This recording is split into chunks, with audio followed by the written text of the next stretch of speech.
Samsung Galaxy S9 SMG 960 approximately 6 months away from seeing the light of day, we already have been hearing rumors about what to expect from Xiaomi's 2018 flagship handset. Just the other day, XDA revealed that its sources expect the Galaxy S9 to be powered by the Snapdragon 845 chipset and feature Android 8.0 pre-installed. Nothing new there. We already told you earlier this month that Samsung is rumored to be getting first dibs on Qualcomm's upcoming high-end social. According to the same source, the phone will be given the model number of SMG 960, which makes sense considering the SMG 950 and SMG 955 model numbers belonging to the Samsung Galaxy S8 and Samsung Galaxy S8 Plus respectively. The most disappointing rumor has the Galaxy S9 carrying 4GB of RAM.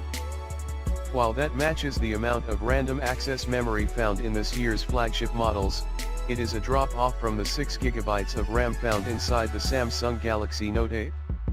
64GB of native storage will be once again found on the base model of the Galaxy S9. Also returning will be the QHD Plus resolution, 1440 by 2960, the 18.59 aspect ratio, and the edge-to-edge infinity display.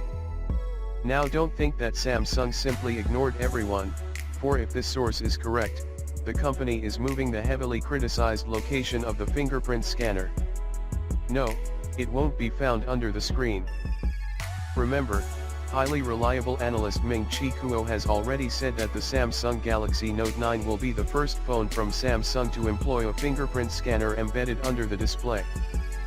But instead of being placed right next to the camera as it is on the Galaxy S8 and 8 Plus, raising the odds that a user will leave a smudge on the lens, the 2018 flagship will place the fingerprint reader inside a rectangular cutout positioned in the center of the back.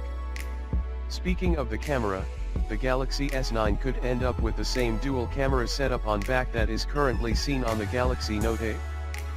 The XDA source adds that the rumored specs are for the Samsung Galaxy S9 only, but there is no reason not to expect a Samsung Galaxy S9 Plus to be released next year.